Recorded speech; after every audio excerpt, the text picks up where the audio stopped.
So every single day, people, you might be one of them, are looking at how they can change their approach to the way that they eat.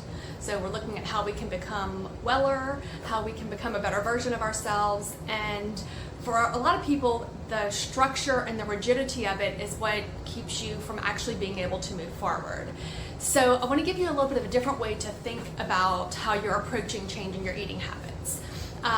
We eat often, and if you think for any part of that you're going to be perfect, then you're kind of setting yourself up for failure.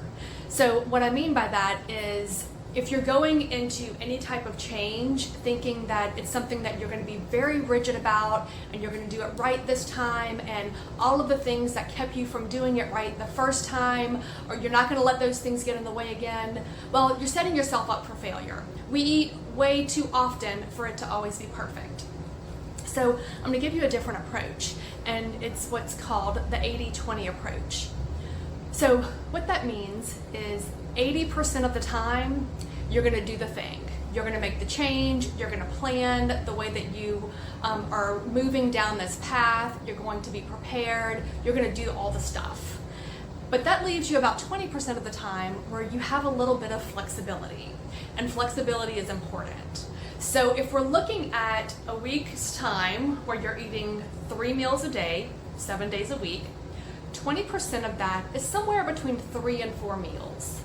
So between 3 and 4 meals, you have the ability to be flexible, to wiggle a little bit. You don't have to be perfect. And in that flexibility, you get to do some of the things that may keep you from being perfect all the time. And it allows you the ability to still move forward in the direction that you want to go, but not necessarily feel like you're failing if it doesn't go right all the time.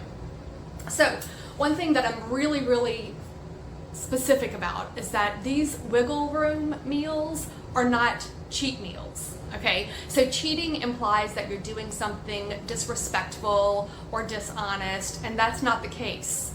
Cheating is not the right word. So we're going to call these meals flexibility meals or wiggle meals, so that you have the opportunity to make choices that aren't perfect but still can keep you aligned with the goals that you're trying to reach. So that is the 80-20 rule. Hope that helps.